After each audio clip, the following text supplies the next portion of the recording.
Recording in progress.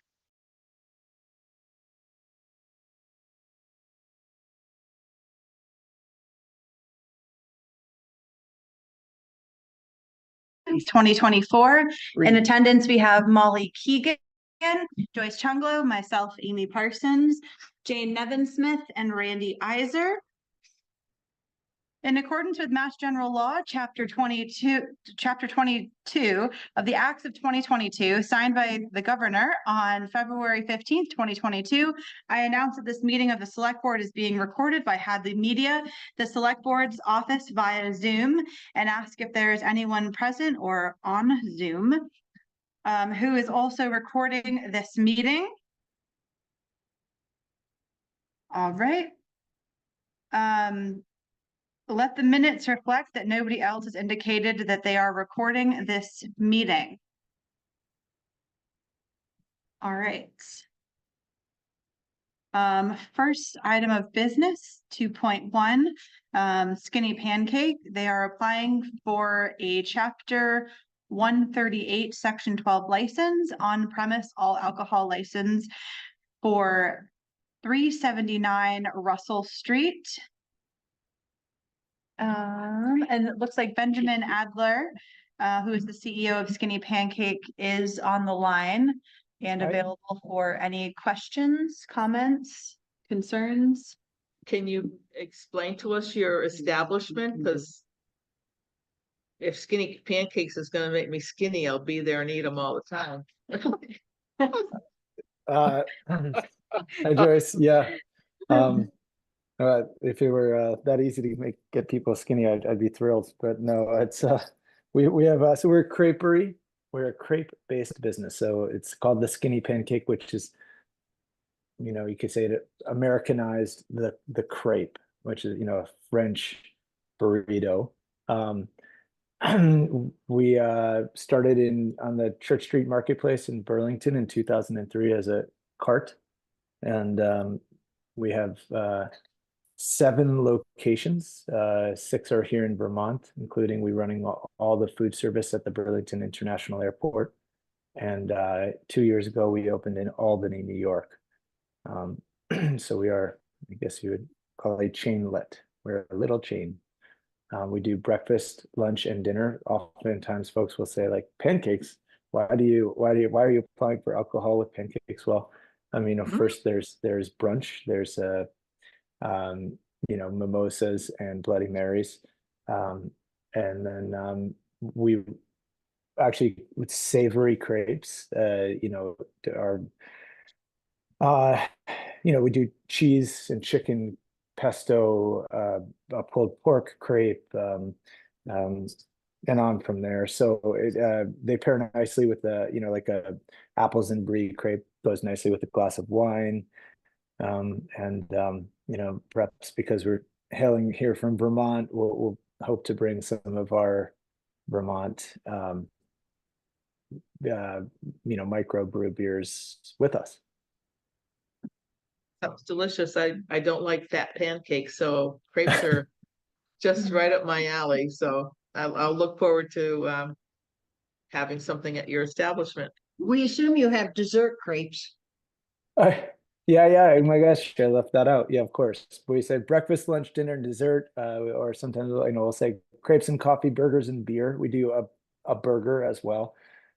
So it's a 3 meal a day concept, or you could say 4 meals a day: breakfast, lunch, dinner, and dessert. We kind of like the wine, and whatever goes with the wine sounds like a good deal. Come on down. I'll make a motion to accept his all alcohol license, and wish you good luck on your establishment. When do you open? Got a second first. Or second. So a motion by Joyce, seconded by Molly. Any further discussion or questions? Yes, when are you going to open? Yeah, thanks for asking. We will be opening, if all goes as according to plan, around August 1st, plus or minus. I think I understand the students get back and it gets very busy, so we're hoping to get open in advance of that and really get practiced and ready for the students. We're in the former Moe's Southwest Grill, and we do have a pretty hefty renovation coming. We're gonna have a nice patio in the back. We're gonna invest in the space, make it look and feel really nice. And I just had a question for Benjamin.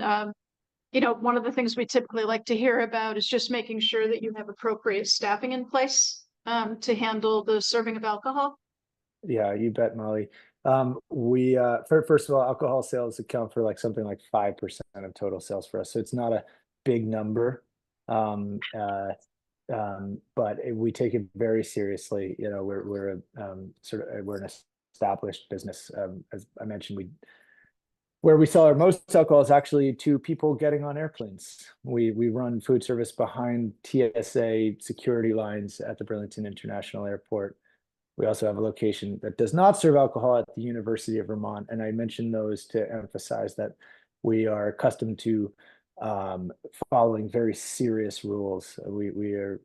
It's a no nonsense situation. I mean, we like to have fun and a nice casual environment, but please rest assured, we're quite sober about it all. What are the hours of operation?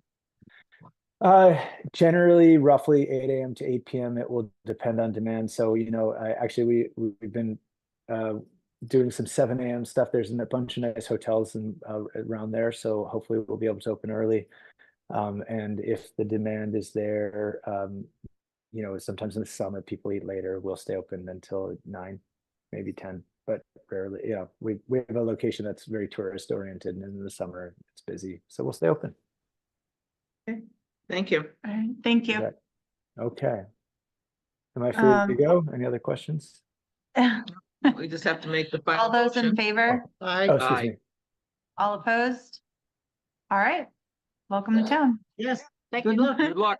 Well, Be thanks so there. much. Well, we'll be, we hope to be a We'll good wait member of our the community. invitations in the mail. Yes. Yeah, Grand opening. Oh, yes. heard. Yeah, Thank you. okay. Thank you, Benjamin. Thank you. Be well. All right. 2.2 is being pushed off and canceled at this time. 2.3 Scheduled at 6:30. is scheduled at 6:30, so we're gonna move on down and come back to that. Consent agenda.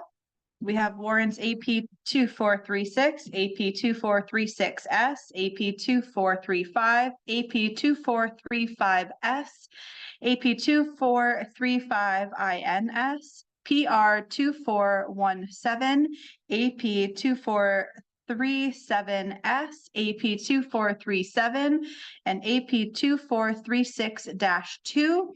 Also have Climate Change Committee resignation of Kelly Minton. So moved. Second. All right, motion by Joyce, seconded by Jane. All those in favor? Aye. All opposed? We'd right. just like to thank Kelly for her volunteer service on the Climate Change Committee. Always appreciate anybody willing to participate. Yeah. Thank you. 4.1, public comments. This is a period of time for the public to bring their concerns before the select board.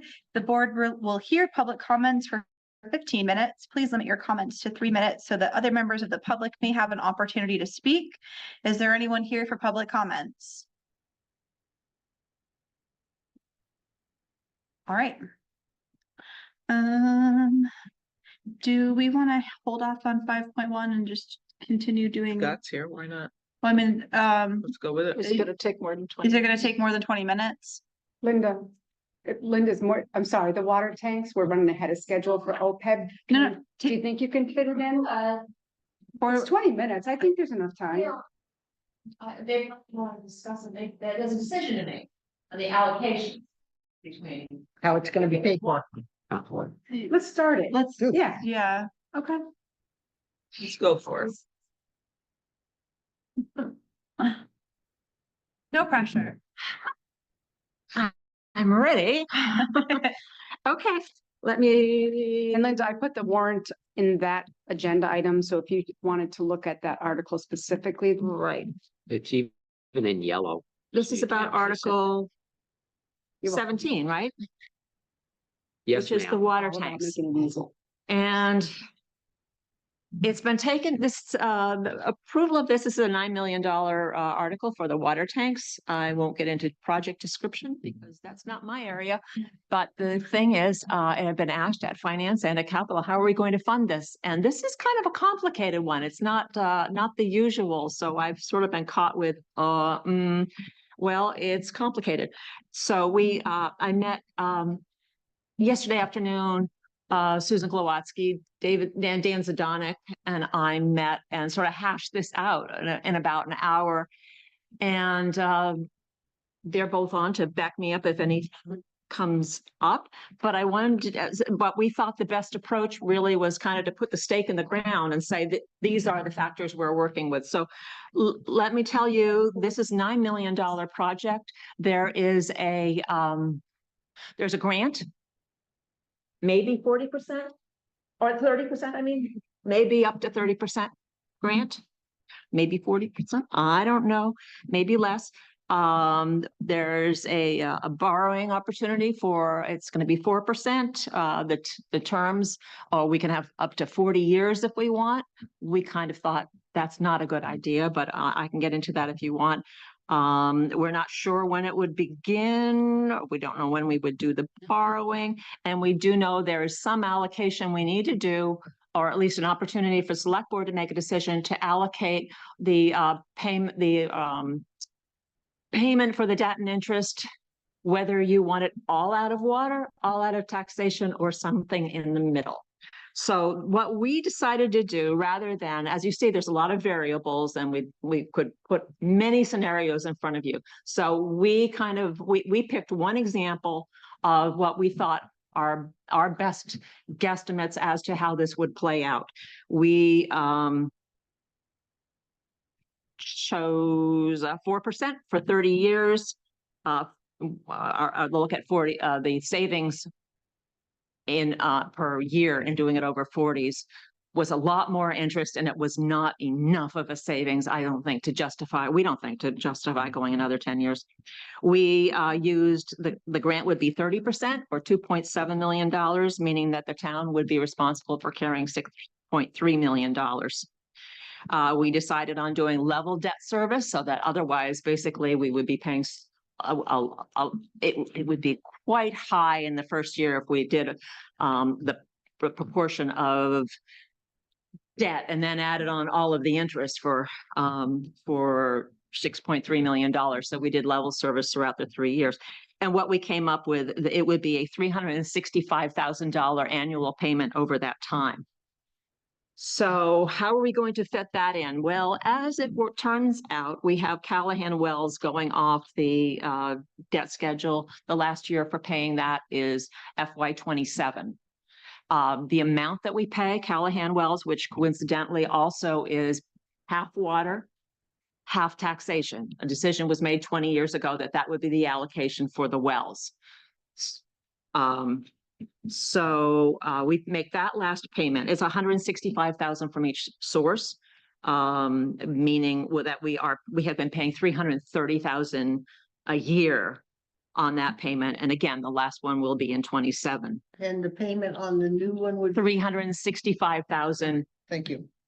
Given the way we came up with it. Okay, so it's not exactly even, but what we suggested with the borrowing is that because we're paying the full amount on the Callahan Wells in FY27, if we get the project underway and borrowing and payment back happens within FY27, which would more than double that payment, it would mean we thought that the best way to do it is probably to start with water, taking the full burden of it in the first year, because we have because we have the money in water reserves and it can handle that. And after that, it would be split between water and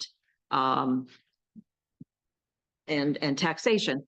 When I say taxation, I'm talking about debt exclusion. This is something that will go on in addition. It will be added on to people's taxes, the amount that is deemed to be out of taxation. And again, that would be a pretty level trade-off with the Callahan Wells, which would be coming off of debt exclusion. That would be not on the schedule for 28.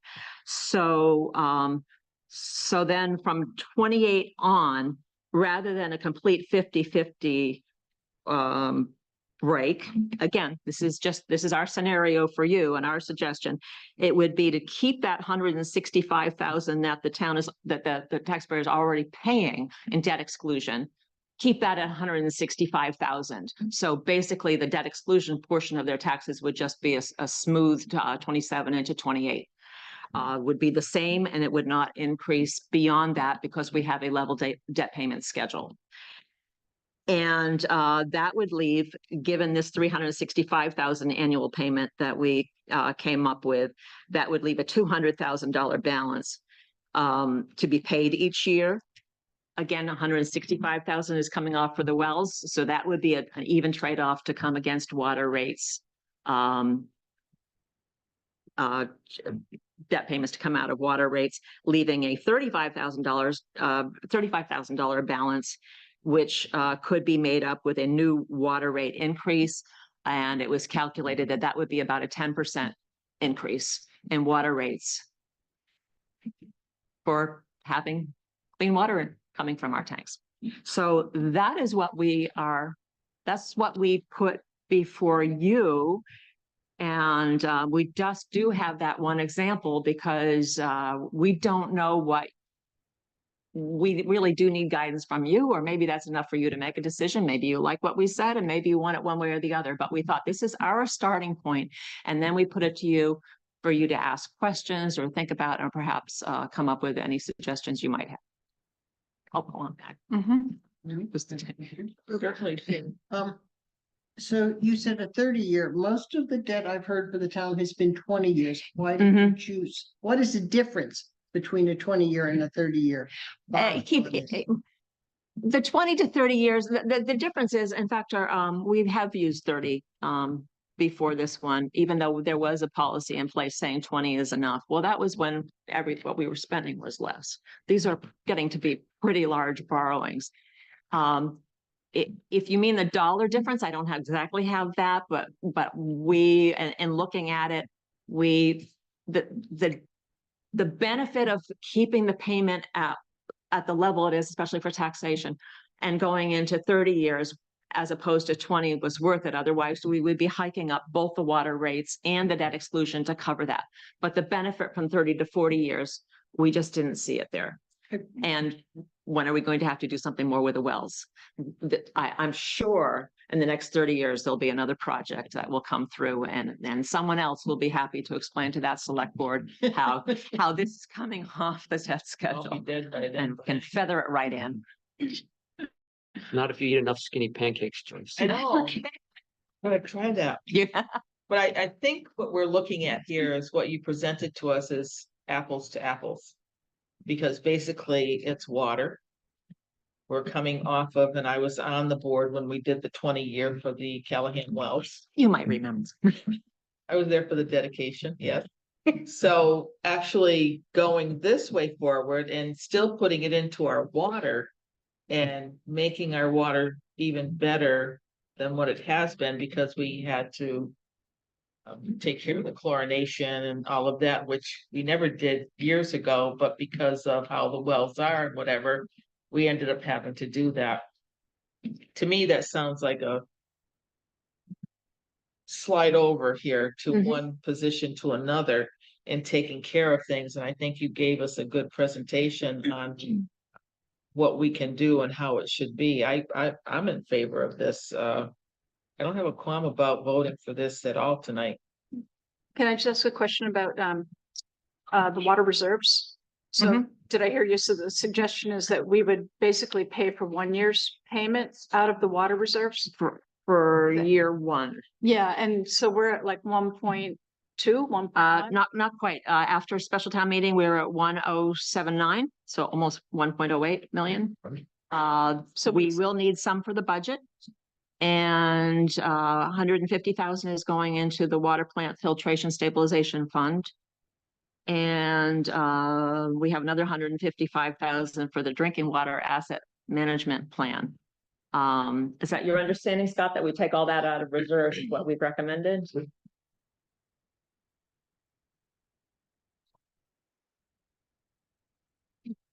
31. Oh, did I use the wrong amount for the, oh, okay. 31. Oh, so we don't even need 155 out of that. Okay, well, I had it that we had 650,000 left, but it sounds like it's gonna be more like 750,000. So the 375 the first year. Okay, I'll fix that, Scott. Thanks. Is Because I it, just wonder if there's a roll forward, because you will also have activity between now and that year. So there's the possibility water reserves could. creep Right, up but there too. will be increases.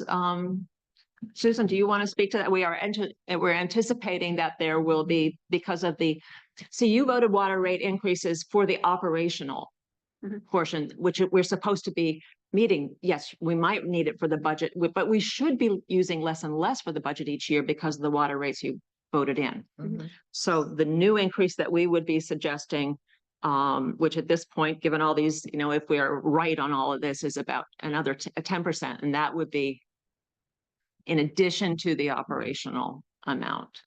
so I guess what my only question would be is it possible to take more from the reserves for this loan and then not doing like such a large increase?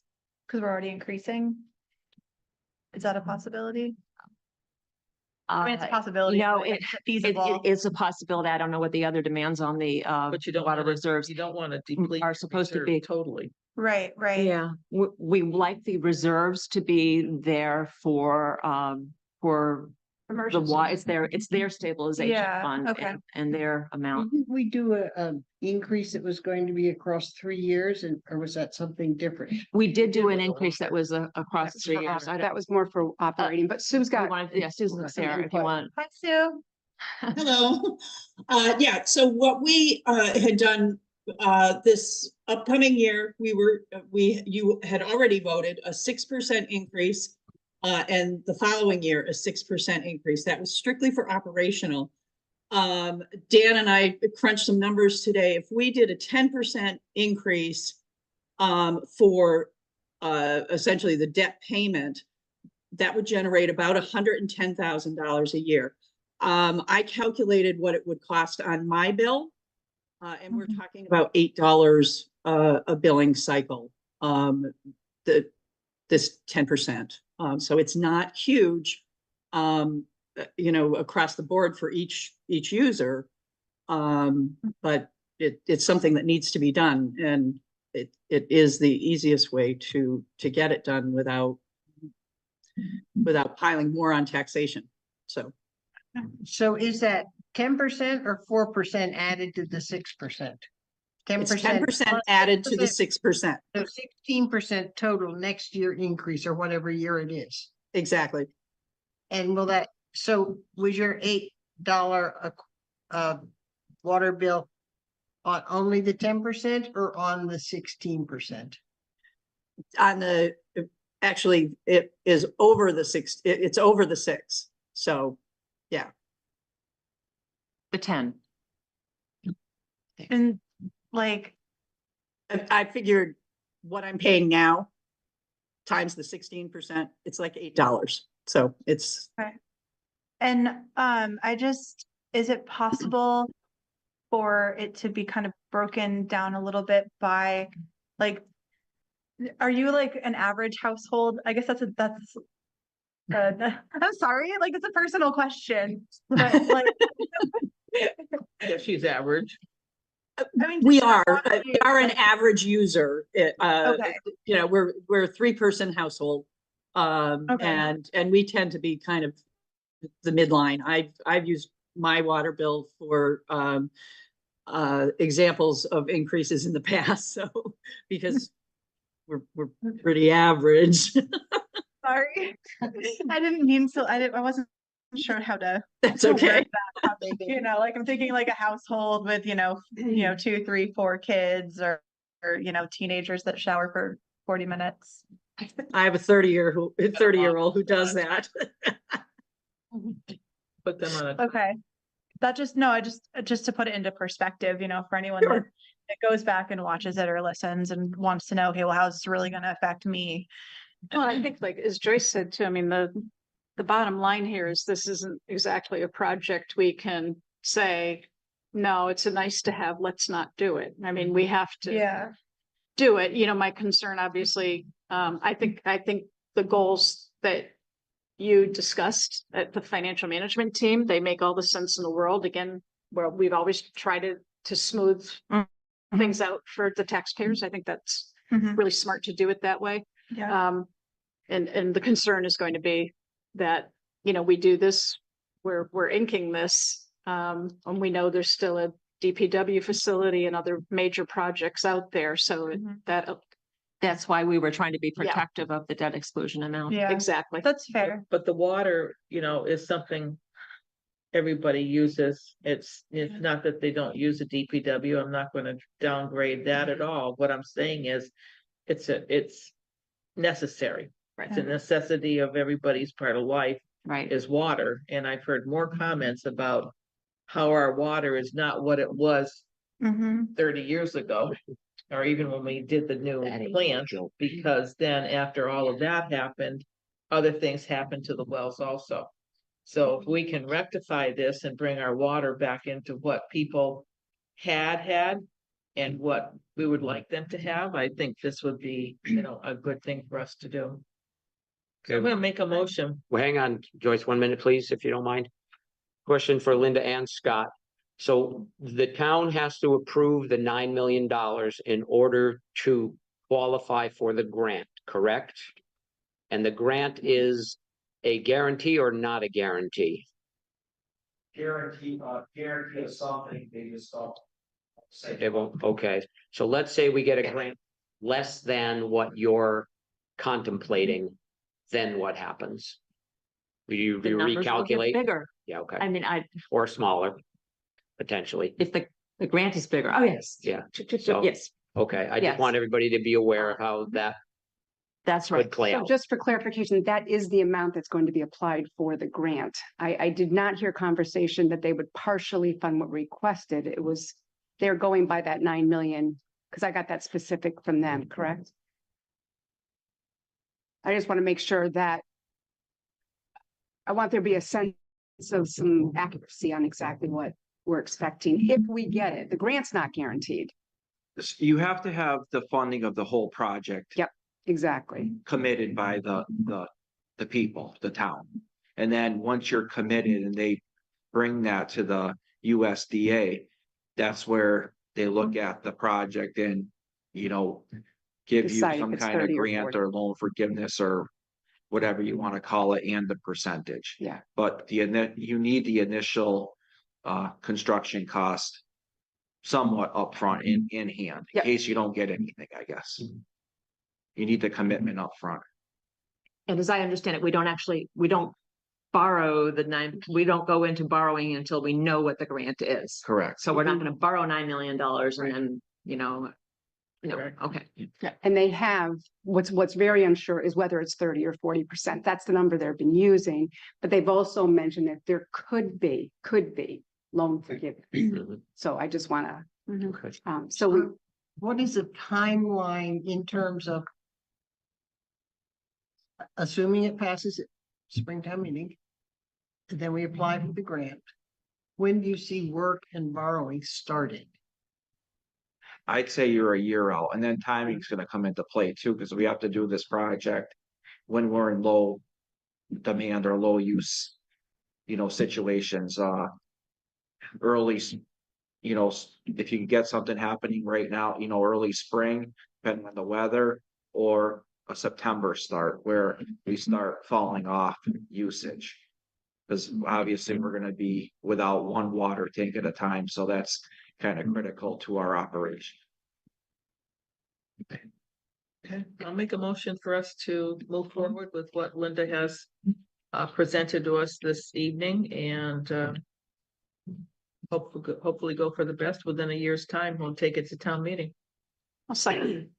All right, motion by Joyce, seconded by Molly. Is there any further discussion? All those in favor? Aye. All opposed? Excellent. And you did it in Thank time. That was perfect. Awesome. It's literally gonna be 6:30 in just a We will moment. keep you posted if we see these numbers slide. And you can just stay right there. Okay, yeah, and I see that we have our OPEB guests. So this section of the meeting is for a presentation of where we stand with the town's OPEB funding. OPEB is OPEB, other post-employment benefits. These are the amounts that the town spends for the insurance, most primarily health insurance for its retired employees.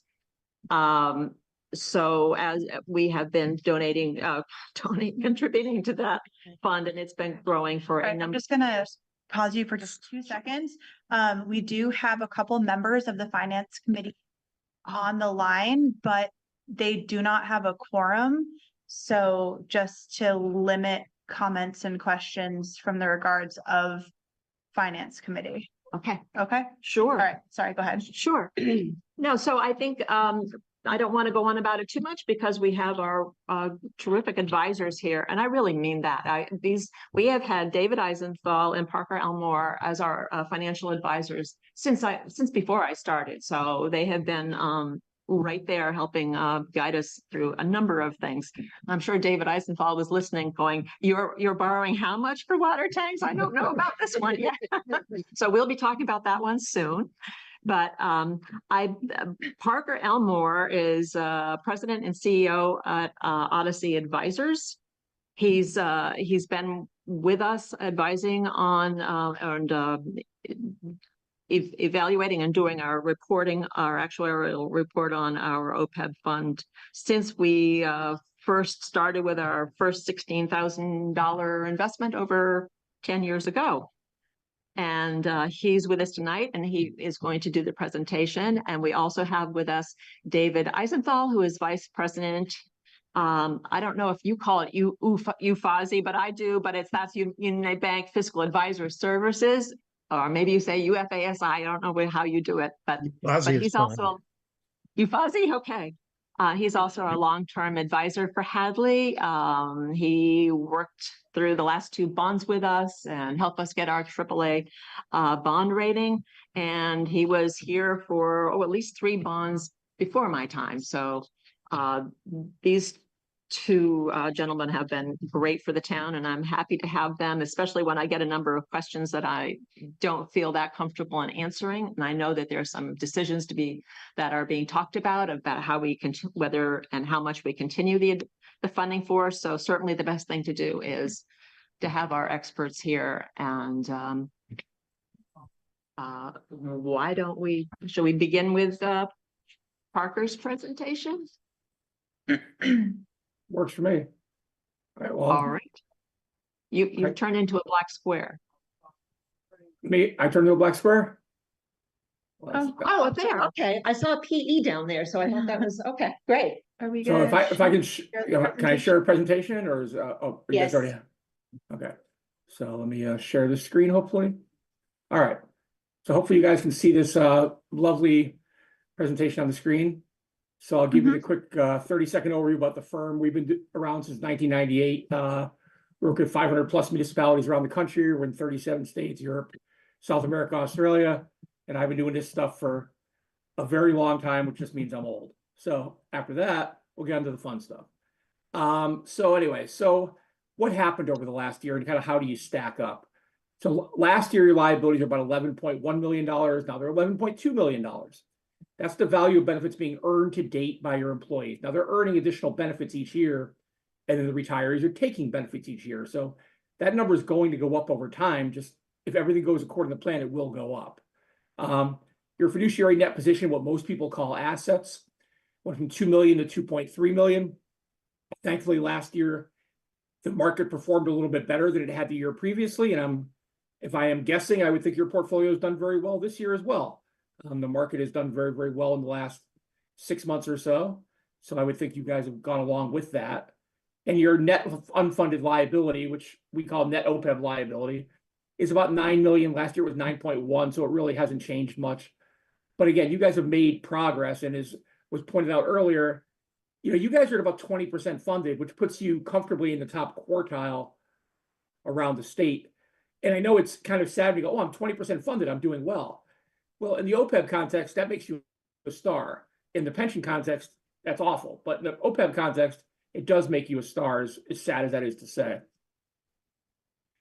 And by the way, if you have questions along the way, just ask. You don't feel like you have to wait to the end on my account.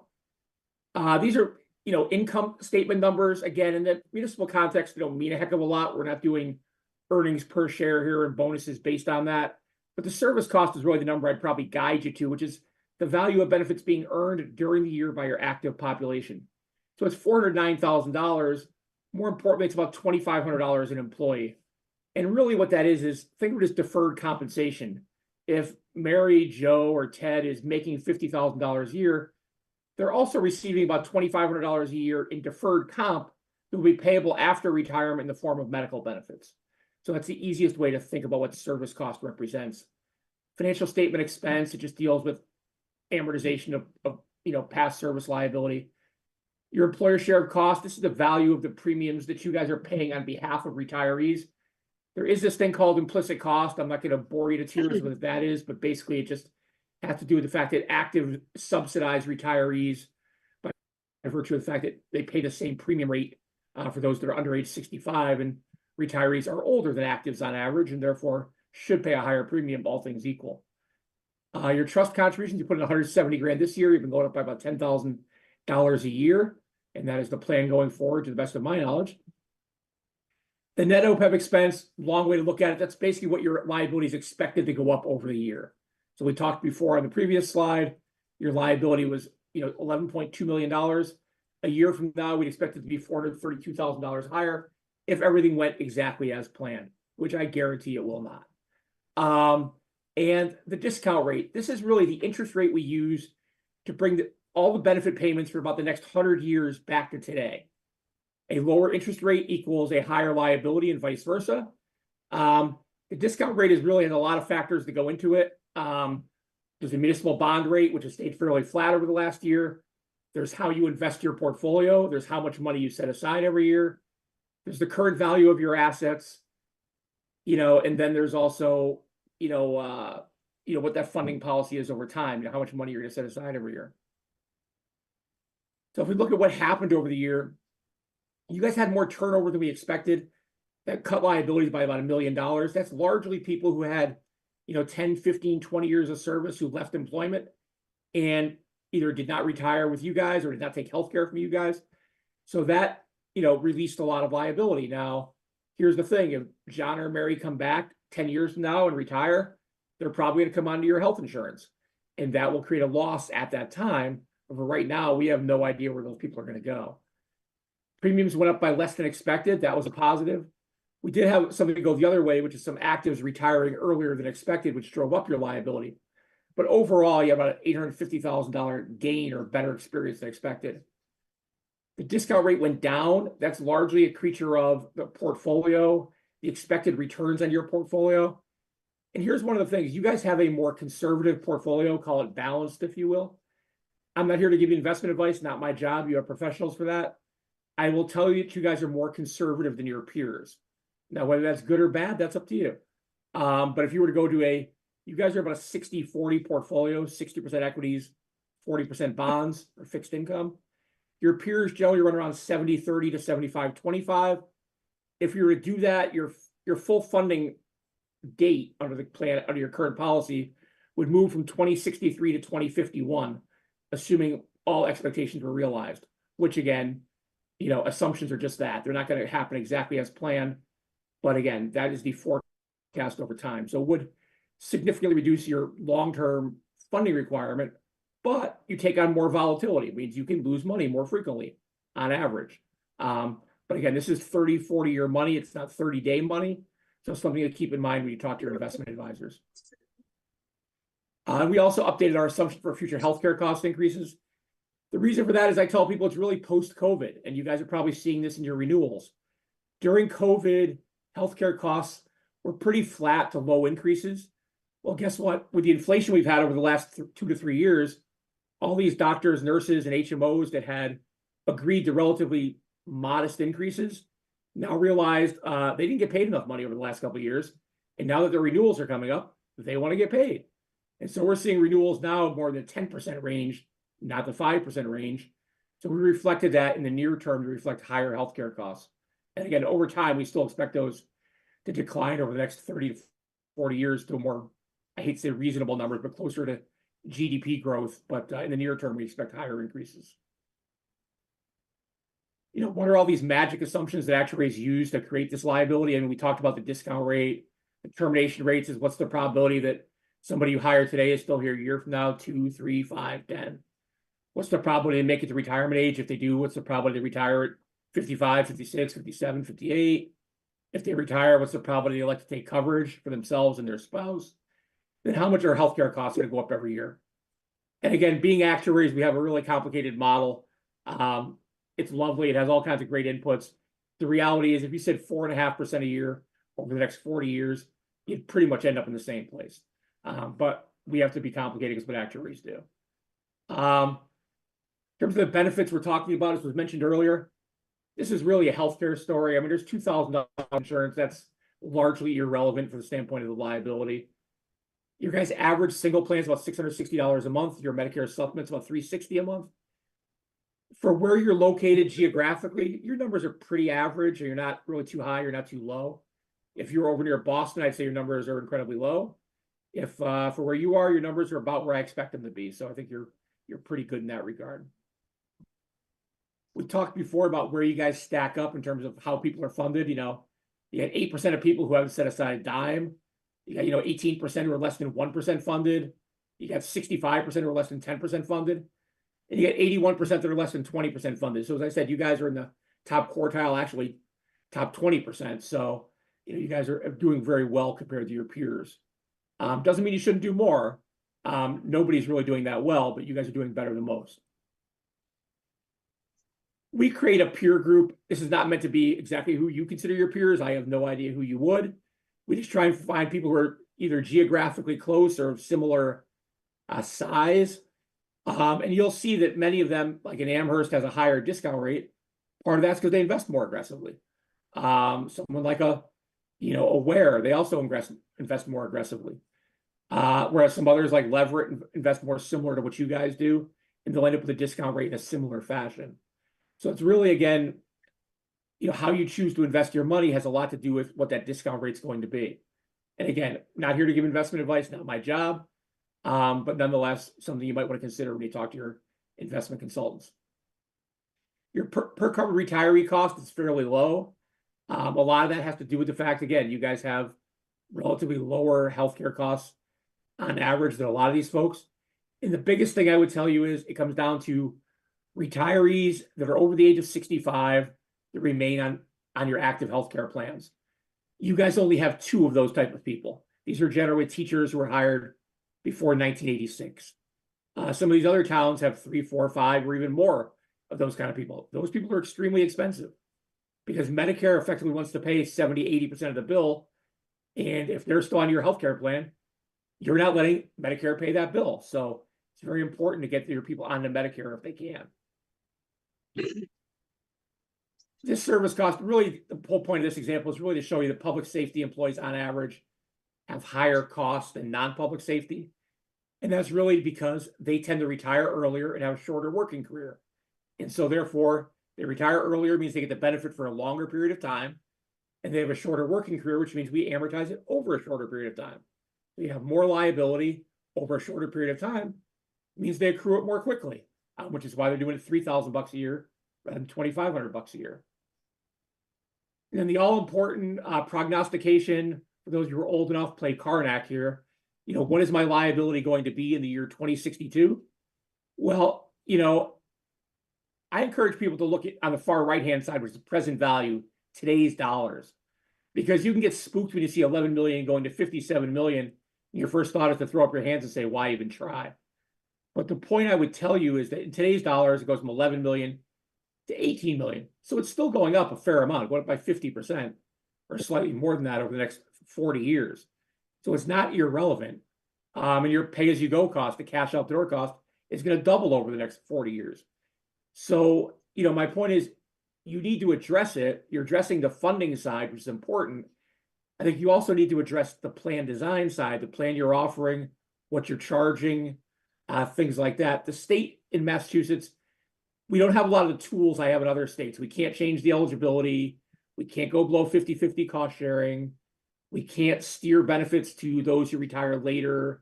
So a lot of the things I do in other states, we can't do here.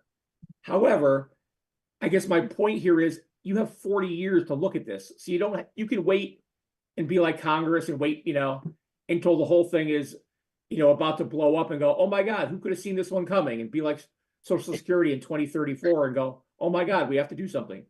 Or you could be adults and go, hey, we have 40 years. Let's make small incremental changes over time so we don't have to pull the rug out from anybody. But again, those are your calls. It's your plan. But I encourage you to think about, if you make small incremental changes, they have big effects in the out years. So, I think that's really the kind of way you want to look at things is, how can I make changes that, little things now that'll have big effects later.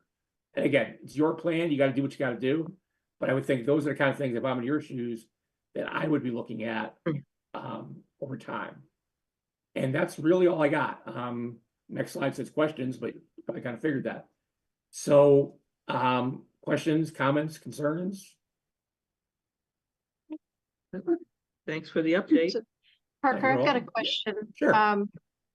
This question dates back to, I don't remember if it was when the GASB was promulgated and we first had to do this and you were doing a lot of education or Yep. maybe the first few years of that. Yep. I recall a conversation at one point where you were showing a, projection. And we were talking about, how much we should be putting into it. And I think if you remember, we started with pretty nominal amount of money. Yep. It was like $20,000 or something, $16,000, right? Yep. And then slowly we ramped that funding up over time. Yep. But we were talking about the impact on operating expense. And I believe that you pointed out that at some point in time, if the assets became significant enough, we could actually theoretically start tapping into that to defray our ongoing operating costs. Yeah, you absolutely can. I guess I would put it to you this way. So you can certainly, you could today decide you want to start tapping it right now if you wanted to.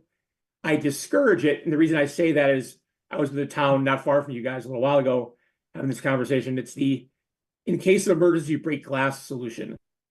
And what I mean by that is as soon as you break the glass, you'll break it every single year. Because you're going to go, well, this year we want to do this, or this year we want to cut taxes, or this year we don't want to have an override. So there's always going to be an excuse to go and get the money. And within, a short period of time, you'll exhaust the trust. I tell people really before you're 50% funded, I would be hesitant about taking money out. Simply because the idea here is you're really trying to get this thing approaching full funding. Now, is full funding the optimal number? That's really a value judgment. There's no magic to being fully funded. There are plenty of people who tell you 80% is a perfectly good number. It's really, what we're really trying to accomplish here is to prevent what happened really 30, 40, 50 years ago when people said, yeah, these numbers aren't that big, they're small, and effectively they dumped the liability on you guys. And so what we're trying to prevent is you guys dumping the liability on the taxpayers of 20, 30, 40 years from today. So in a perfect world, I tell people you should at bare minimum be funding the service cost every year, which is easier said than done. And I get that. I'm just going to quickly go back to this number. So I mean, your guys' service cost is about $400,000 and your pay-go cost. You guys right now, between your pay as you go into 170, you're slightly above that number. You're almost $500,000 you're putting in. So you are slowly whittling away at the liability. You are paying off more every year than you are adding to it as of now. However, in the next couple of years, your service cost is going to start to exceed your pay as you go by a little bit more. And that's really where the problem is going to lie. So, I mean, that's, you have, for better or worse, your population is not as mature as some. I mean, you guys have 166 active employees and 103 retirees on the census we have. So you still have more liability to be added. And the biggest, well, not the biggest, one of the major things working against you guys, as with everybody, is that people are living longer, which is great as an individual. It's not so great for the plan because that means people are going to live longer, take benefits longer. And so that works against you. We've factored those things in now. And I will tell you, in the last 3 to 4 years, we've seen mortality go in the other direction. That has not yet been reflected in OPEB valuations. If that continues, it will be, and that will take down your liabilities. But of course, as individuals, that's not so great for us. It means we're not living as long. So, you know, what's good for the individual and what's good for the plan are not always the same. But yeah, I mean, I think to your point, I would be hesitant about capping the trust before you're at 50%. I mean, it's obviously your guys' money and your guys' plan, but I would be hesitant to do that because I guess, I mean, David can talk about this as well, but I think the rating agencies, one of the big things they want to look at is see that you have a plan to address the liability and that you're executing against the plan. And if you're going to say, you know, we've changed our mind, we want to start taking money out. I mean, again, if it's a one-time thing, I think it can be overlooked. It becomes a consistent pattern. We start depleting the fund. Then I think, you know, the rating agencies will not look so favorably upon it. Okay, thank you. Thank you. Any other questions or comments? I don't know if David Eisenthal wanted to weigh in on that same question. I know there'll be others for him. Well, I mean, I could start by saying Parker, that. could you unshare so that we Yeah, can see? I'm sorry. Yeah, I meant to. Yeah, Yeah, that's okay. I was just trying to do that. Yep. Sorry about that. I'll through the chair, and with permission, I'll start saying that it's clear that back in 2019, when S&P Global Ratings upgraded the town of Hadley from AA+ to AAA, that the quite aggressive policy that the town had at the time was one of the reasons that S&P awarded the upgrade. I mean, it was not the only reason. I mean, you've got some significant financial and economic strength, but I think that they looked at the management and in particular the approach to OPEB as being a real positive. The question is, if you back off from that kind of policy, what does that do to your rating? And I think that if you were to really start consistently deviating, and I think that I'm not sure that the town is still doing quite at the level it was in 2017, 18, 19. You know, it was, I think the plan at that point, they starting at $249,000 and then increasing by 2.5% per year. I think that by itself, that if you significantly deviate from that approach, it's not by itself going to cause a downgrade. But if you see that in conjunction with other weakening of credit factors, you know, finances and economics, that could create a vulnerability for the town. So that's, and I can't, it's not really something I can say that a given number is going to cause trouble or another given number is going to keep you safe in that regard. It's really in some ways more art than science to be able to say that. But so in terms of protecting the AAA, I think more aggressive is better than less aggressive, but how much is kind of open to discussion. So I don't know if there are other questions that I can address at this point. Yeah, I've got one question for you, David. If let's say, you know, and I don't think anybody's here has been talking at all about backing off of the OPEB. But on the other hand, they're having some conversations about whether or not there could be some degree in flexibility. So for example, maybe it's not in the annual budget, but it gets funded, you know, at the fall town meeting. Or maybe in any given year, again, rather than it being part of the operating budget, you know, as Parker pointed out, I mean, investments are doing well at the moment. The markets are strong, but we've also been in an environment for the first time in a decade where we're actually making money on cash, which is really exciting. So, you know, if we wanted to fund partially from earnings on stabilization. So the money was still going into OPEB, but it's coming off of another account. I mean, is that, again, as a one-off, maybe 1 year, 2 years, we do something like that. Is that problematic from a bond standpoint?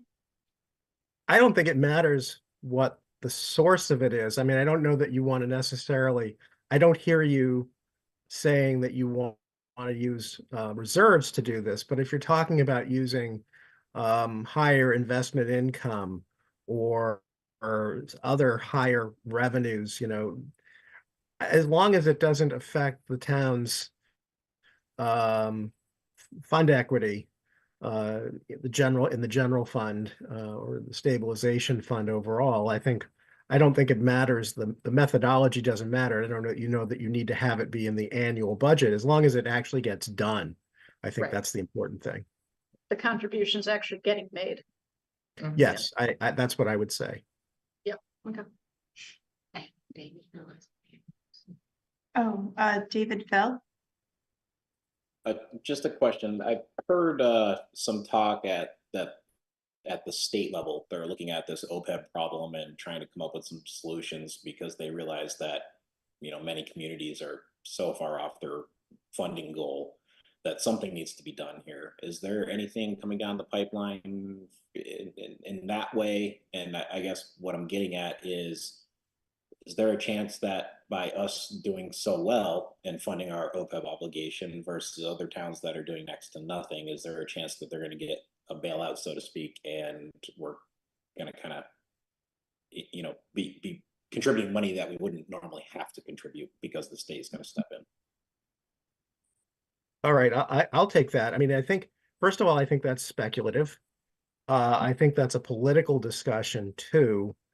And you're talking about, in most cases, communities that are well underfunded, they're not rated AAA by S&P Global Ratings. So I think that if you keep focused on the fact that it's not the only factor. I mean, you're very strong tax base there on Route 9 and very strong financial management policies and strong financial performance all contribute as well. But the aggressive approach to funding OPEB, the OPEB liability, I think it serves the town well if one of your goals is to maintain the highest rating from S&P Global Ratings. The only thing I would add to that, to your question is, you know, yes, the state is talking about it. I would also say the state back during the Patrick administration had a committee on it. They voted 13-1 on a plan that was going to solve the problem. It went to the legislature and it went nowhere. So I would not, you know, right now it's a political thing. And as far as the state somehow stepping in to solve the problem, the state doesn't have anywhere near enough money to fund their own liability, let alone that of the town. So the idea that there's going to be a bailout for this is, again, you can never say never in politics, but I would find it highly unlikely. I would gladly take the other side of that bet. So neither of you are suggesting that we are disadvantaged by continuing to fund our the OPEB trust? Definitely not. Not from a financial management point of view. From the bailout, from the potential. Yeah, again, bailout. I agree with Parker. You know, the way I would put it is that it's speculative and it's political. Yeah. Okay. Anyone else? Anyone on the line? Nope. Okay. Thank you. All This right, is well, always the thank you. highlight of the year. Appreciate it. You can never go wrong talking OPEB. It makes for a wonderful dinner time discussion. Thank you for your time. I'll Thank be you. dreaming Thank about you. OPEB. The report's a So- definite barn burner. Thank you. Yeah, that was really helpful. Thank you so much. Thank you. Okay, have a good night. Thank you. It's in the fall town meeting. Okay. Okay. So OPEB's payment is in the fall town meeting? Right now, it is in the budget. Right now, I know that this final decisions haven't been made, but it is in the budget that has been presented to finance and select board so far. It's in at 190,000, just sort of to go back to what David Eisenthal was saying, yes, we had gotten as high as contributing 270,000 a year. That was in FY20. In 21, we backed right down because 2021 is when we were hitting our COVID uncertainties there. And at that point, the next year for 22, we increased it by 50, and then we increased it by 100. So FY23 were 170,000. And then the thought was that we increase it by 10,000 a year. So the current year budget is 180.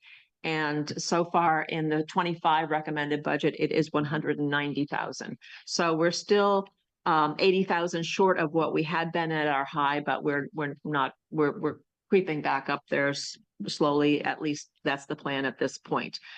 And I know no one's talking about cutting it out entirely, but it is often one of the first things on the chopping block. And I think that's why I think it's important to have the advisors here to give the background so that whatever decisions are made are fully informed by what they are telling us. Andy, go back. Yes. Thank you. Andy?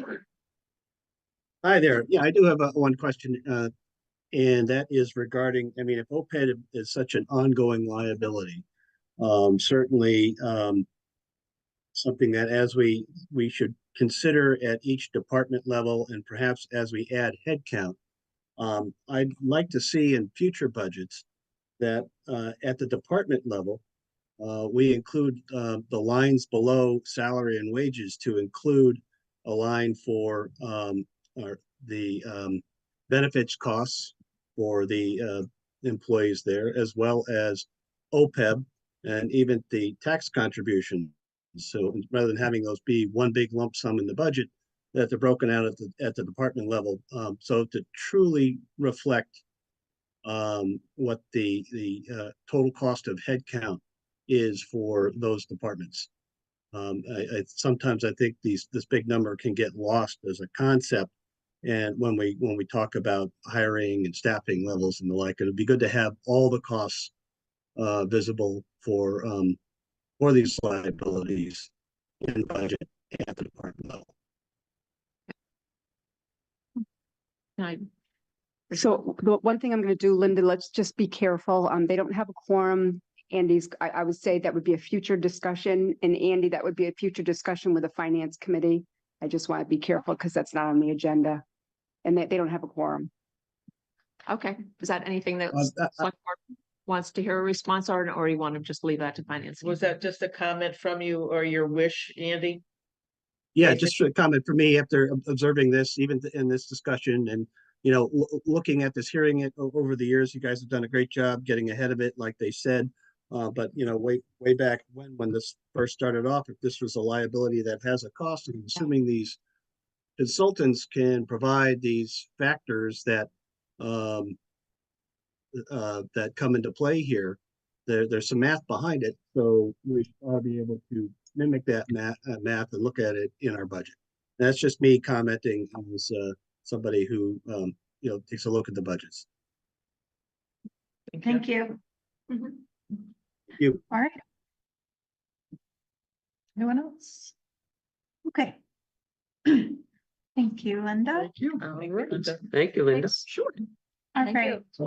So now we're going to go to 5.2. So all that we're doing right now is just a vote to close the warrant. So moved. Second? All right, motioned by Joyce, seconded by Molly. Shouldn't be any discussion. Just a comment, I did reach out to planning because I have a couple placeholders for them. I have one that they've already put in, but I did notify them that if they had anything to add, it's very easy to open up the warrant again at the next meeting if they had anything to add to it. Okay. Thank you. All right, all those in favor? Aye. All opposed? Excellent. 5.3. Scott is here and he'll discuss the Russellville Bridge and review the town inventory as requested by us. Previous meeting. Hello, last time we discussed this, you had requested some information that I got for you, and I believe Jennifer loaded it for you to look at. I don't know if you have any questions on it or not. You're talking about the inventory? Yeah. No, I don't have any questions. yeah, We got it. yeah. Thank you. And the question about obviously, if we remove the deck, is the bridge removed from the small bridge program? And that answer is no, it is not. It still remains on.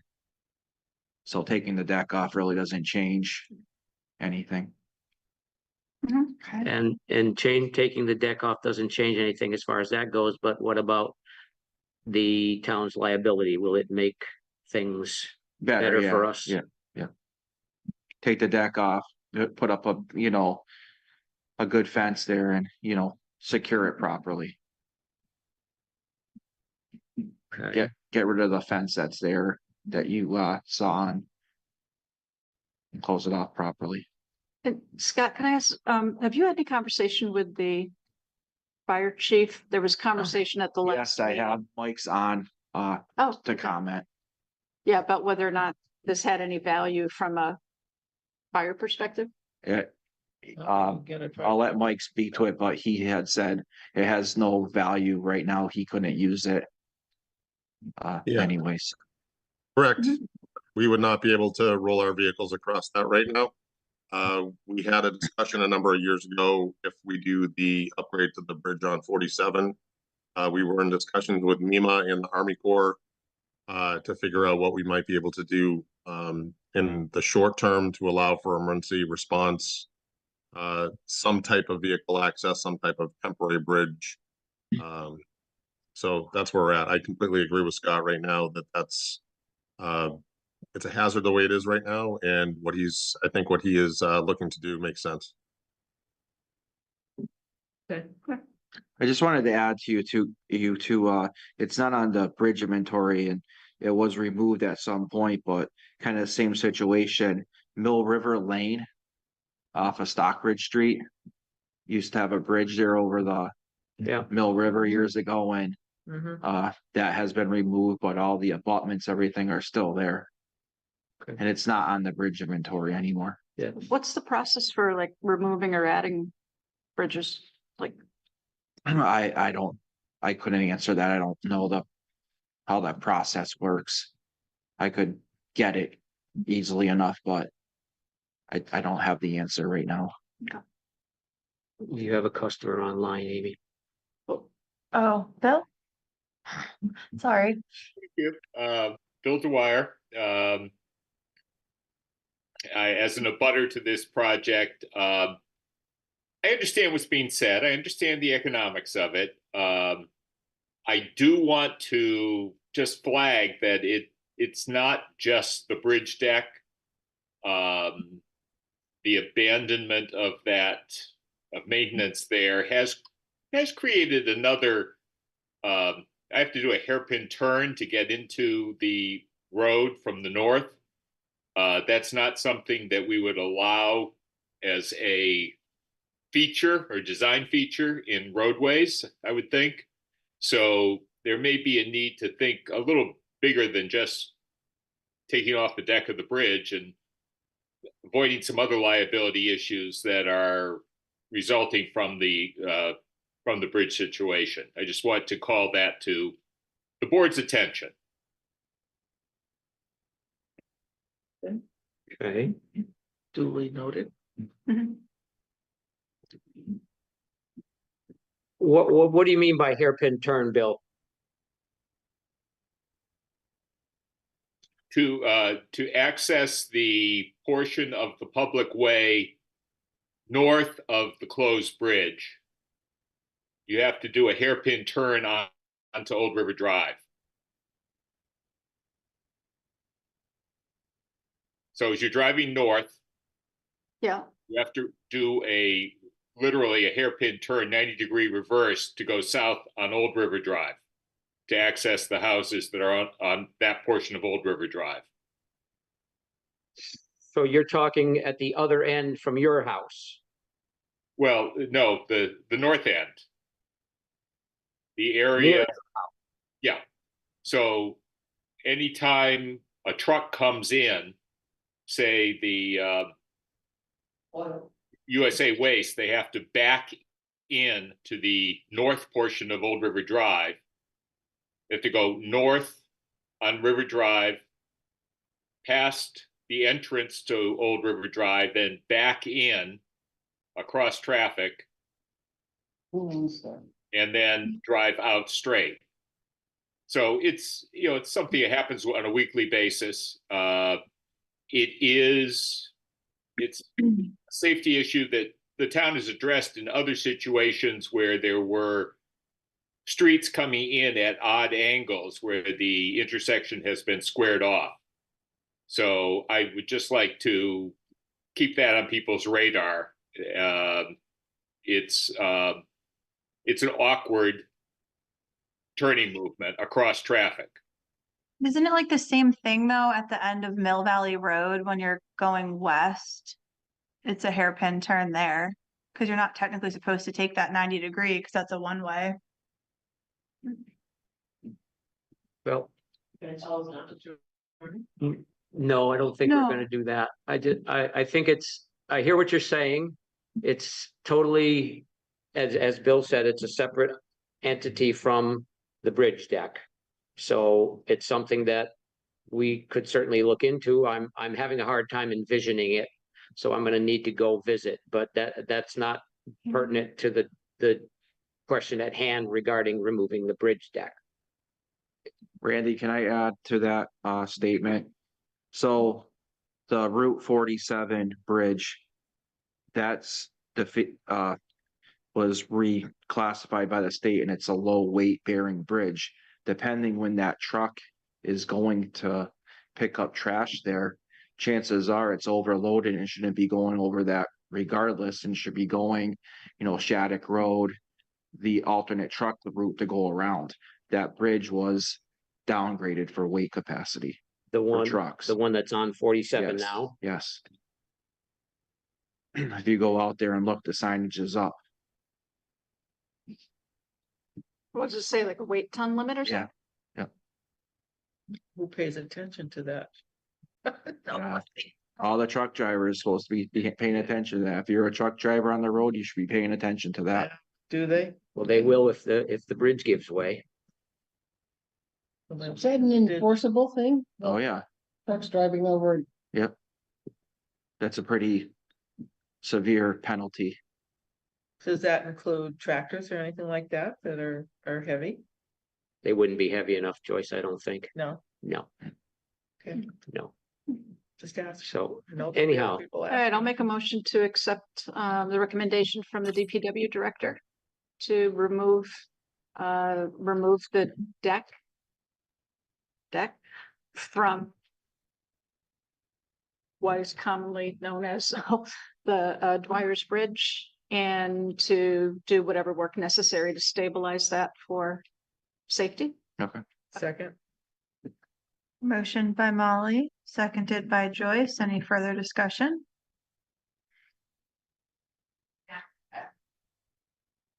it's up to the chair. Yep, Amy. You can ask a question. Last time Scotty said that it would not preclude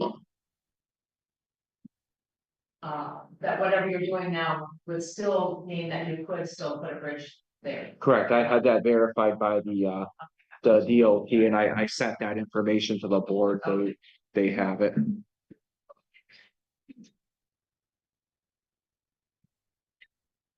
Plug on. Yeah, it's still eligible for the program. Yes, doesn't. Thank you. All right, all those in favor? Aye. All opposed? Thank you, Scott. Actually, Scott, since you're here, do we want to just jump down to 6.4? Because I think 6.4 is, it's parking concerns that was brought up, about the town commons. And it was asked to be put on the agenda, and I think right now it's just a preliminary discussion.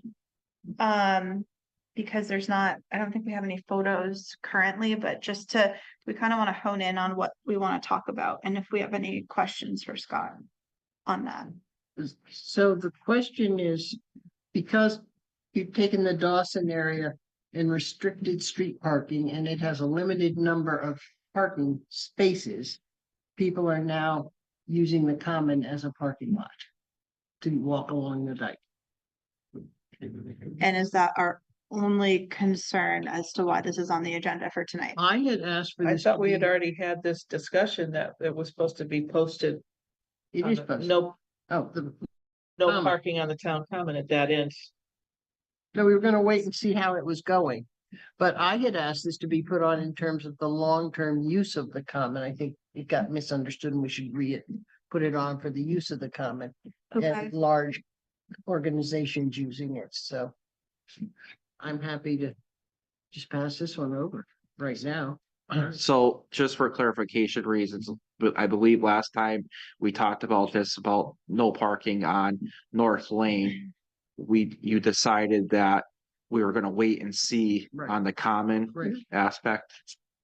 And it hasn't warmed up enough to really see it yet. Well, there's been a few days and I know that our office gets calls from people, the neighbors or whatever, that people are parking there and we pass that on to the police department. We don't handle parking Right. complaints and problems, so we pass that along, and I'm not sure exactly what kind of enforcement they have or have not done there. But it is clearly posted, no parking, tow zone. Okay. Thank you. Okay, thank you. We'll let you kind of off, off the hook, I guess, for now. But I think, do we want to talk about that though? The long The term, long term, but it's but it's posted not like- really on here. Okay. Right.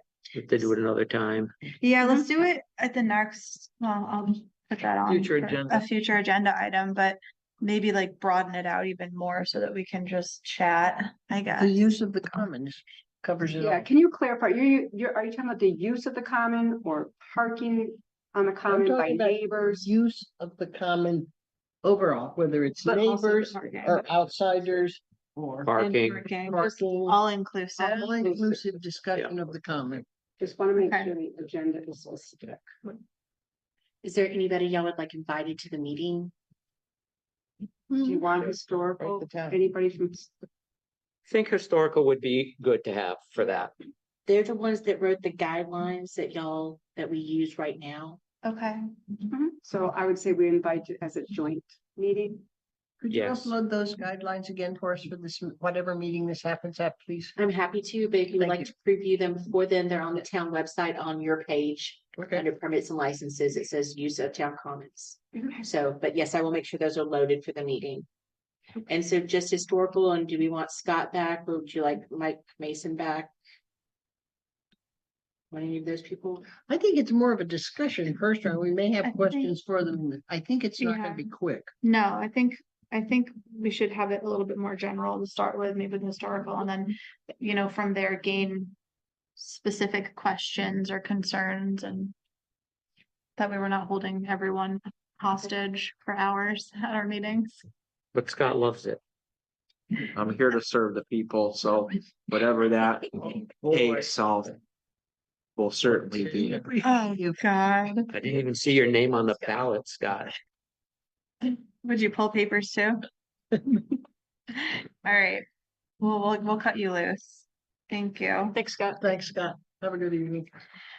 Okay, 6.1, that's the luminaries display for child abuse awareness. If you want to talk briefly about that, Jennifer? Sure, yes, in the past, y'all, the child abuse awareness had come and asked for the town to fly a flag. For the month of April. With your new flag flying policy, that's no longer an option. So they've come with an additional request to the luminaries, and Linda Pisano is here to speak to that. And then I have a suggestion after y'all. If y'all have a decision, I have a suggestion that would be the best option, but Linda? Would you like to speak to this?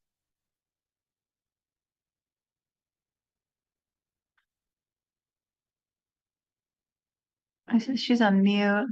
Yep, she might have stepped away for a minute, not realizing that we were talking about her. So the only thing I was gonna say with this is that I think because the pillars are still underway, that the best location would probably be the public safety complex, and it's right behind the elementary school.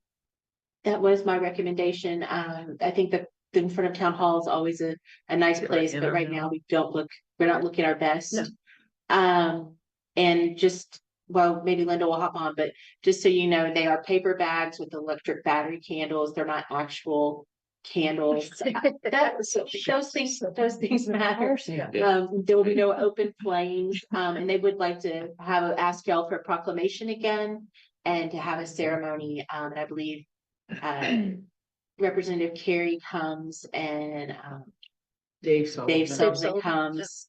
And so they will ask for y'all to do that again in April. So Motion to accept the luminarians.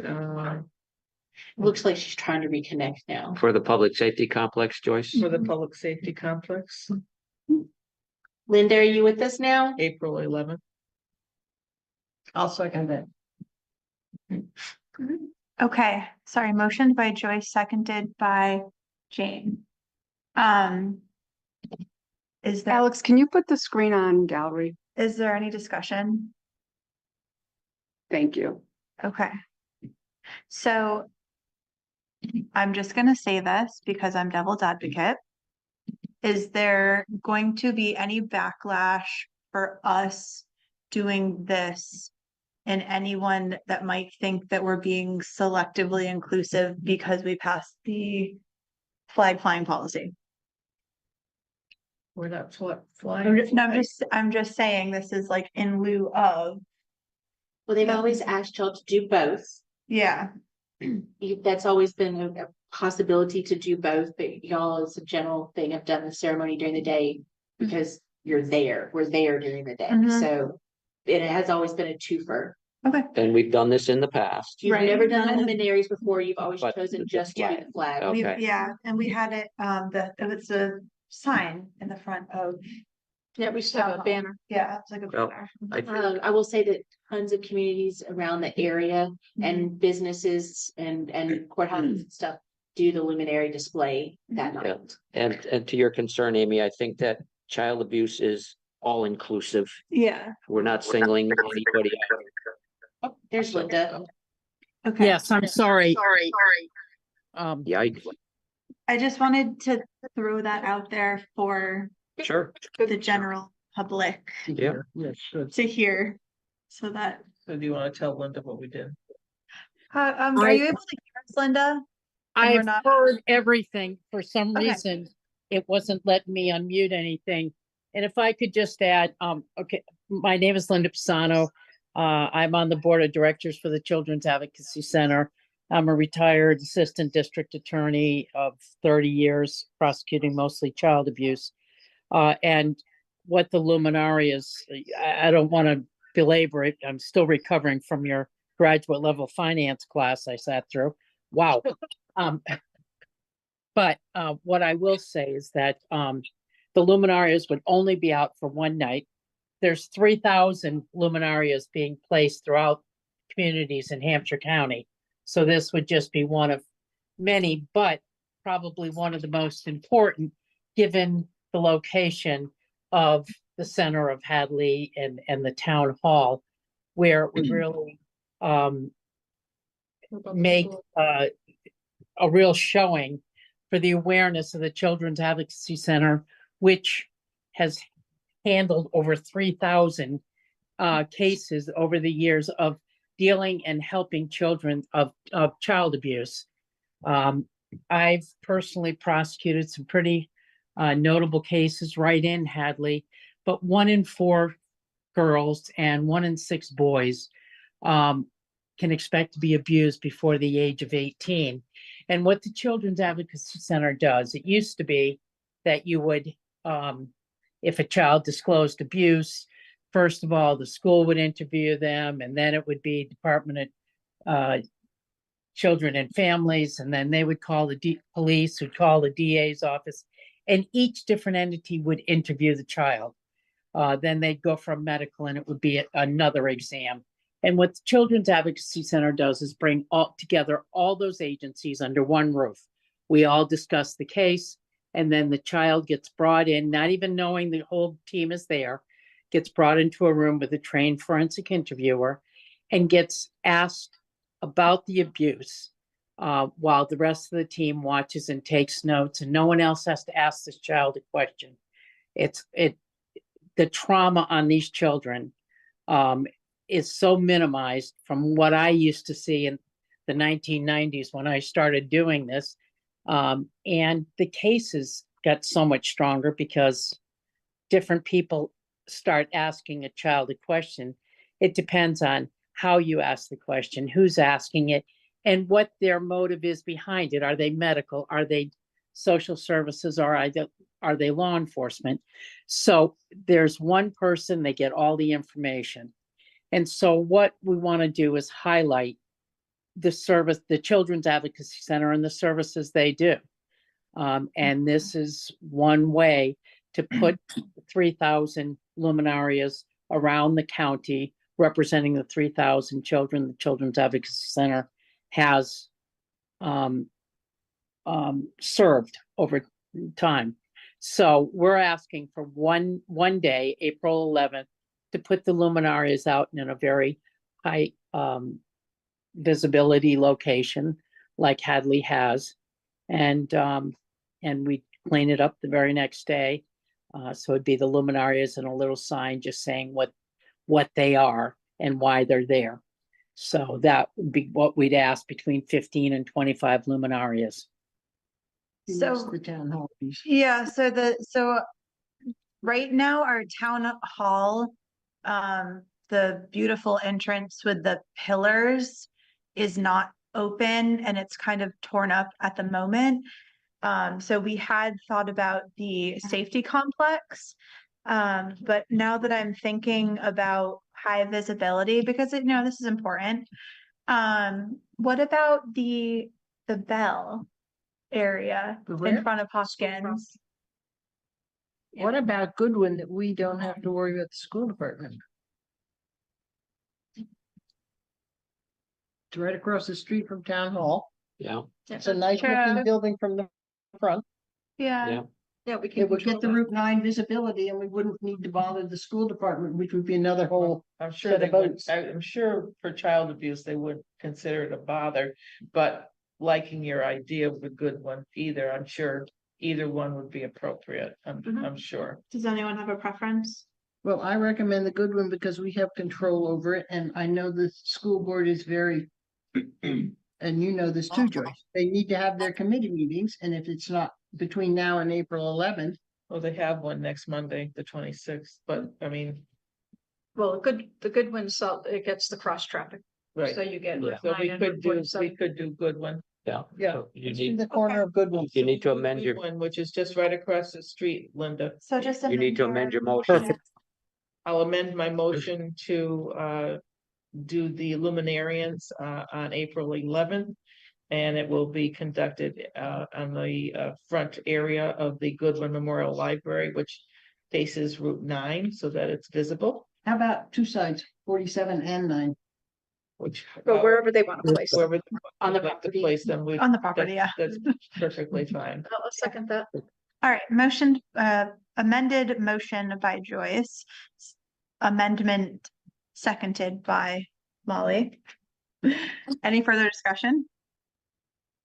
The only additional thing I would request is if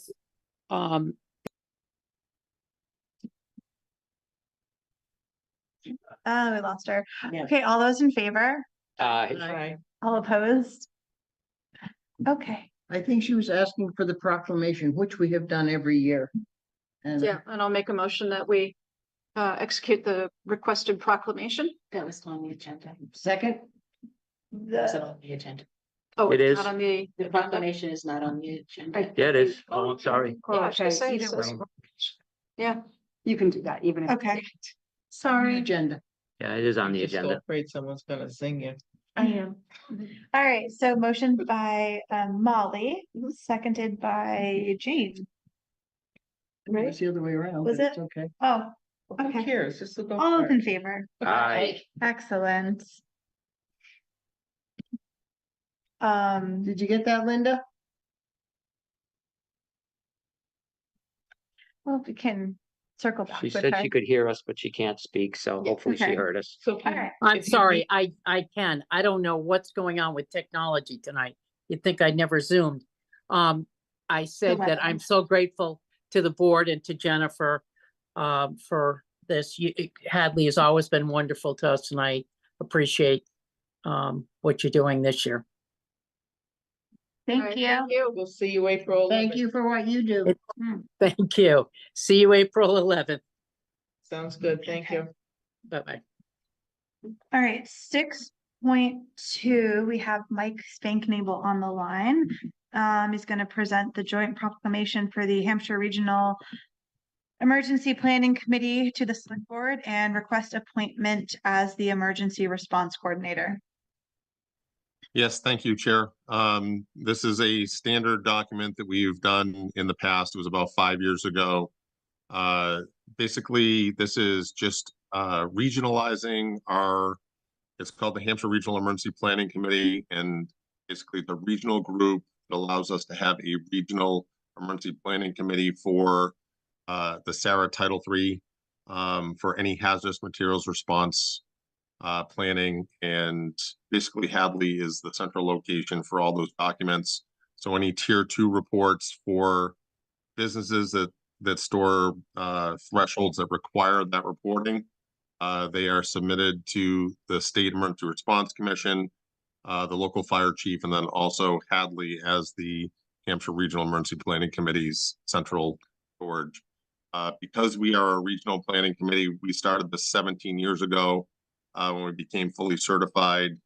And basically this provides USDOT funding for training and exercises. We have a bunch of requirements we have to fulfill. And by regionalizing, we get more bang for our buck. We are updating our plan this year. There are new rules and regulations through the CERC. And we are trying to get, as a result of COVID, we were a little bit behind on updating our plan, but there's a whole new process for recertifying, and I'm just asking you to sign off on the joint proclamation, and then also making myself your emergency response coordinator to coordinate those the trainings exercises through the town of Hadley with our joint mutual aid responders of the 20 Hampshire County communities. I'll make a motion to accept the emergency management proclamation and to also appoint Michael Spanknable as the emergency coordinator for the town of Hadley. Second. Motion by Joyce, seconded by Randy. Any further discussion? All those in favor? Aye. All right. Thank All you. Thank you. opposed? Thank you. Thanks, Mike. Thanks, Thank Mike. you, Mike. Thank you. Okay, 6.3, departmental checklist for businesses and residential. Jennifer is gonna let us know. And they're here for a final review. Yes, I put it in as an attachment for y'all. This is something that we've been working on for quite a long time. I just wanted you to have a look at it. We're gonna start printing them with your approval. And have them in all the offices for distribution. This is hopefully gonna make it easier for businesses or residents who want to build a house or open a new business. It tells them who they need to see and why. And it should help them navigate the process. Does ZBA not have a .gov address? They do not. We should give them one. That is something that we are looking at and discussing, but the cost behind having an email address is large. So that is something that Carolyn and I have discussed a couple of times, and we're looking at options for that and some other boards and committees that who still don't have an email address. Is there an email address for for the police? No, I mean, you can email records, which is Chief Mason's assistant, Lauren Tremblay. But they don't have a generic email address. Okay. If that's something we could look at, maybe. I mean, you can call that number and someone will always answer. That is, they are always there. Funny thing, yeah. Yeah. Yeah. And also, if you call that number, you're gonna get someone who can put you to the right person with an email address. It could be a little different. So I think that's why they chose not to put an email address on there. Okay. Is there anything else that's catching your eye that y'all? Yeah, there's some uniformity about bold and not bold on contact information. Okay, I will look at it again. I'll be honest with you, I've looked at it so much that I probably don't see anything now. Like, I'm just noticing the T on town clerk is black and not blue. No, it's true. I wasn't gonna say anything because I thought it was obvious. No, I've literally looked at it and folded it and looked at it and folded it so many times. I think I just don't see it anymore. Yeah. But like police is bolded, their phone number and planning. Yep, I got it. email is- Okay, good. Thank you. And so otherwise, we're good to go. And this can, once I bold everybody, we can hit the world and go out. Can I make one Make a motion? suggestion? Sure. Is it worth giving a check through to the business council to have them look at it and see if they understand it? If they would add anything to it? We can, we're meeting on the 29th. Would that be helpful, or do you think it's good to go? Well, the other thing I see is on the front page center or the back section, pursuant Massachusetts general laws, that type is harder to read. I think it should be the same as the rest of it. Well, I ran out of space and they felt that it was important there. Well, I can go there, but it's not the same type. It's not the font. It's not the same font. You are correct. I think it should all be the same font. Okay. It can be smaller, but And I would suggest that you don't make a bunch of them at first, Jennifer, just Right. make enough to Yeah. get them out, start getting them out. And then if anybody says, hey, this is a problem or that's a problem that nobody else has caught, then you won't have 1,000 of them sitting there. Yeah, and I think that goes to Carolyn's questions. I'm happy to forward that to the business council, ask people to look at it. So that way, if there is, any feedback, changes can be made. Okay. Let me make the corrections and I'll send you a fresh copy. There. Okay. All Thank right. you. Good all. job, Jennifer. Awesome. Thank you, Jen. All right. Any other items not anticipated 48 hours in advance? There are none. 8.1 Town Administrator's Report. All right, so, not any major updates with HR right now. We're just looking to advertise where the screening process and postings for the DPW supervisor.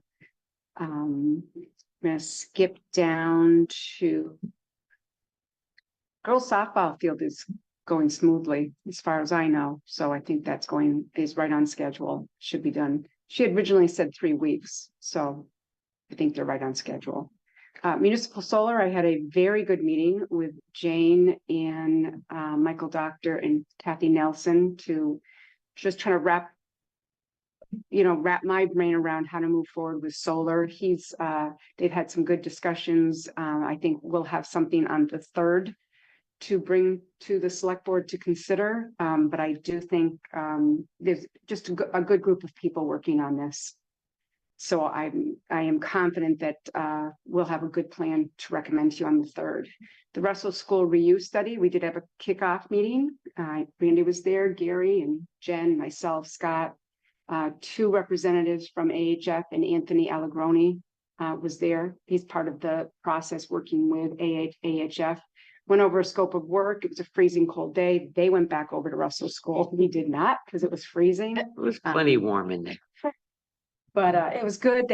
I liked their first meeting as far as going over the scope of work and what was our expectations and just clarifying everything. So yeah, I'm confident that they're going to be following through with the desires of the town to get some options for the town to consider. The levy, I just wanted to because dike, a lot goes on behind the scenes with the levee and the dike. I am working closely with Rich Niles from Wooded and Curran and Patty Camperini from Pioneer Valley Planning Commission. We're still focusing on more in-depth design of the levee for the future, with the main focus to protect the downtown area. But part of that is we're looking at grants to do future impact from the climate impact, and as well as, you know, extending the levee. So there's still a lot.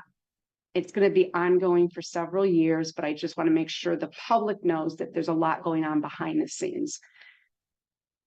And then just to remind you, there's a conference for you on April 27th at Hotel Northampton for select board members. If you are interested, let me know. I know, Jane, you have expressed your interest. The Shred event is March 30th from 10 to 12. It's a drive-through, so it's pretty much you drive through and you'll be right near the truck to drop off. You have a 5-box limit. It's open to the public.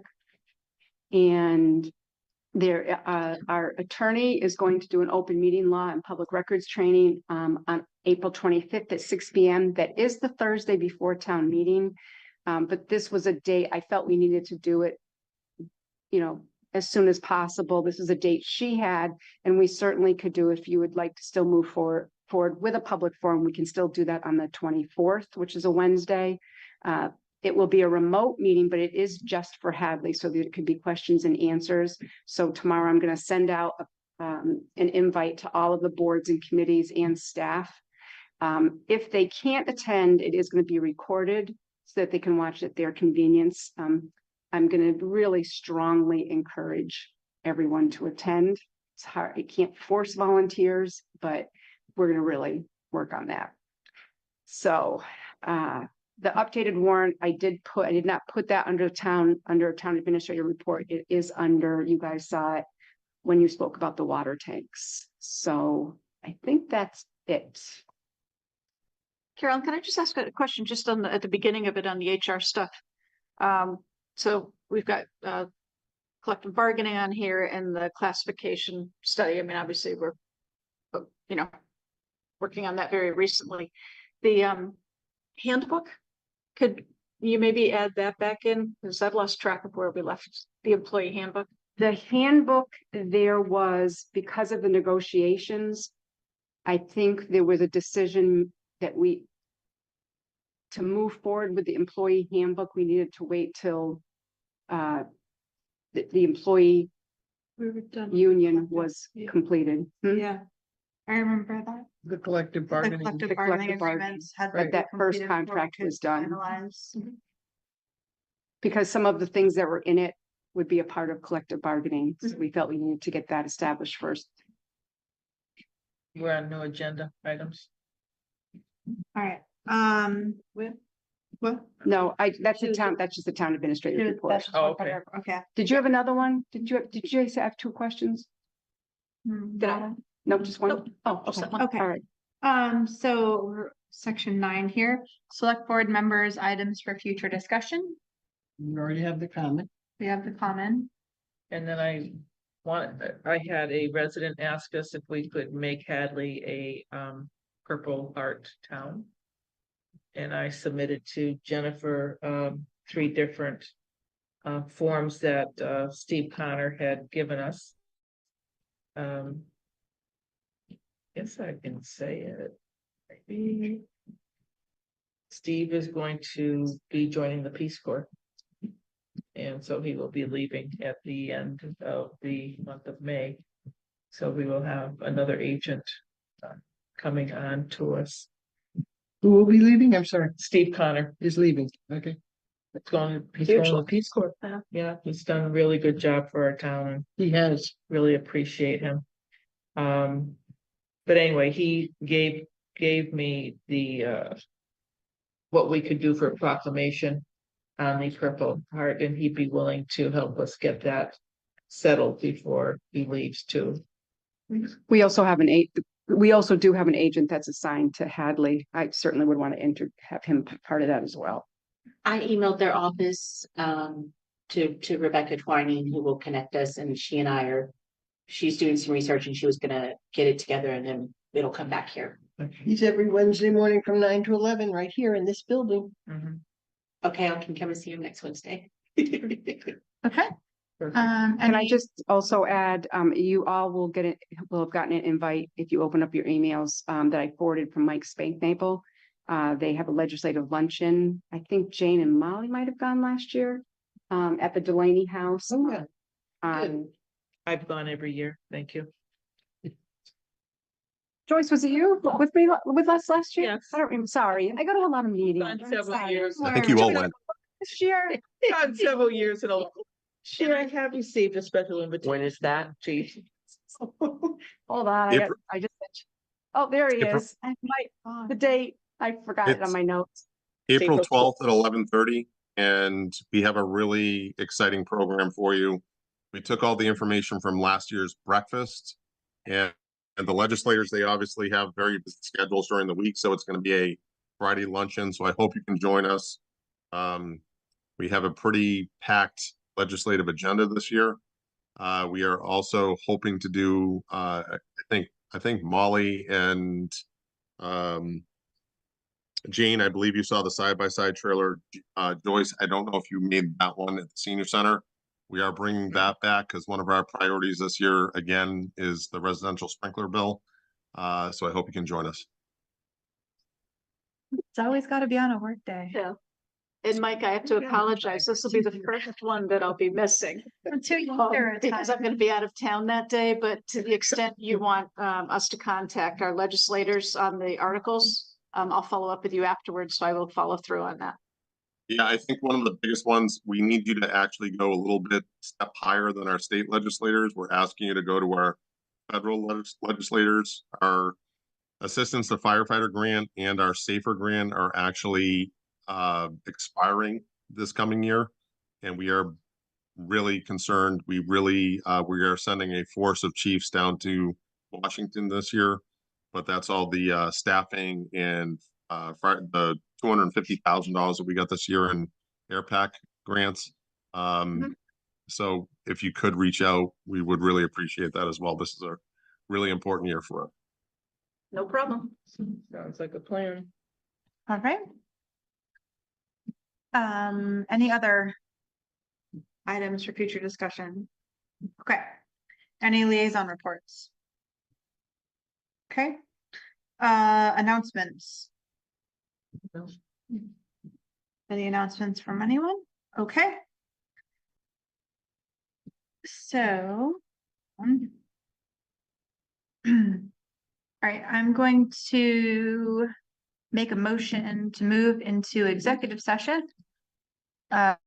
Pursuant to open meeting law, chapter 30A, section 21A3, to discuss strategy with respect to litigation. If an open meeting law may have a detrimental effect on the bargaining or litigating position of the public body and the chair, so to go. Sorry, I did it wrong. Okay. And anticipated litigation, and chapter 30A, section 2126, to consider the purchase, exchange, lease, or value of real property. And an open meeting law may have a detrimental effect on the negotiating position of the public body, Second, and not to reconvene an open session. second. Thank you. Motioned by myself, seconded by Randy.